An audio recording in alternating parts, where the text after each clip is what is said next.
تو اس نے صرف عمران خان کے لیے نہیں، اپنی خود ہی اپنی انا اپنی غیرت کے لیے کیا کہ کوئی اسد قیصر کو یہ نہ کہے کہ سوابی کا بیٹا بک گیا یا ڈر گیا، کوئی شہریار خان آفریدی کو یہ نہ کہے کہ کوہاٹ کا بیٹا ڈر گیا یا بک گیا، کوئی نثار جٹ کو یہ نہ کہے کہ پنجاب کا بیٹا ڈر گیا یا بک گیا، اور یہ کوئی مجھے نہ بتائے کہ پنجابی خدا نخواستہ بزدل ہیں یا نکلتے نہیں ہیں۔ اس لیول کی فسطائیت آپ پختونخوا میں کرو، یہاں بھی کوئی نہیں نکلے گا۔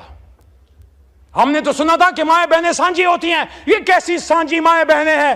جب میری اور آپ کی ماں ریحانہ ڈار کے سر سے دوپٹہ چھینا گیا اور اس کو کھینچا گیا تو پھر سیال کوٹ کے ساتھ پورا پاکستان کیوں نہ رویا؟ اور آپ کیوں نہ روئے؟ آپ کی تو جماعت ہی خواتین کے حقوق پہ بنی ہے حضور۔